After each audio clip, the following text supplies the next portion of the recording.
Mechanic ಇವತ್ತೊಂದು Excel 100 engine work ಮಾಡಿದ್ದೀವಿ. Engine ಎಲ್ಲ ಅಪ್ ಟು ಬಾಟಮ್ ರೆಡಿಯಾಗಿದೆ. ಬಟ್ ಇ ಸಿ ಯು ಯಾವ ರೀತಿ ಅಪ್ಡೇಟ್ ಮಾಡೋದು ಅಂತ ಹೇಳ್ಕೊಡ್ತೀನಿ. ಹಾಗೆ ತಗೋಬೇಕು ಈ ಕಡೆ.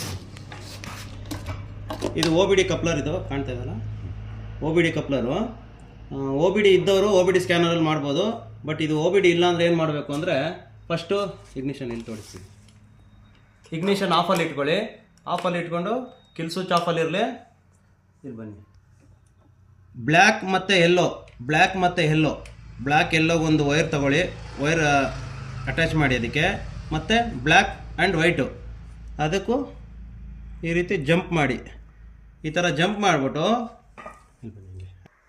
ಓಕೆ ಅನ್ಪಣ್ಣ ಕೀ ಆನ್ ಮಾಡಿ. ಕೀ ಆನ್ ಮಾಡಿದ ತಕ್ಷಣ 3 ಸರಿ ಥ್ರಾಟ್ಲ್, 1 2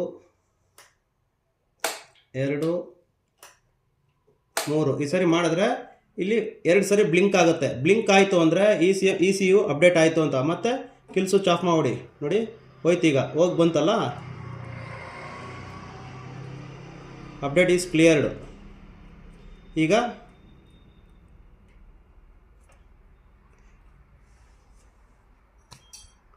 ಹಾಗೆ ಆಗ್ತಾ ಇದಲ್ಲ.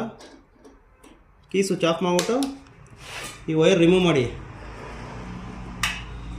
ರಿಮೂವ್ ಮಾಡಿಬಿಟ್ಟು ಕೀ ಆನ್ ಮಾಡಿಬಿಟ್ಟು ನಿಮಗೆ ಈ ಥರ ಅಪ್ಡೇಟ್ ಮಾಡಿದ್ರೆ ನಿಮಗೆ ಕಾರ್ಬೋರೇಟರಲ್ಲಿ ಬುರ್ಬುರ್ ಪ್ರಾಬ್ಲಮ್ ಎಲ್ಲ ಸಾಲ್ವ್ ಆಗುತ್ತೆ. ಓಕೆನಾ? ಇದೇ ರೀತಿ ನೀವು ಯಾವ್ದಾದ್ರು ಕಂಪ್ಲೇಂಟ್ ಇದ್ದರೆ ನಮ್ಮ ಡಿಸ್ಕ್ರಿಪ್ಷನಲ್ಲಿ ನಾನು ಕಾಂಟ್ಯಾಕ್ಟ್ ನಂಬರ್ ಹಾಕಿರ್ತೀನಿ. ಡಿಸ್ಕ್ರಿಪ್ಷನ್ ಕಾಂಟ್ಯಾಕ್ಟ್ ನಂಬರ್ ಕಾಂಟ್ಯಾಕ್ಟ್ ಮಾಡಿದ್ರೆ ನಿಮಗೆಲ್ಲ ಪ್ರಾಬ್ಲಮ್ ಸಾಲ್ವ್ ಆಗುತ್ತೆ. Okay, thank you, bye.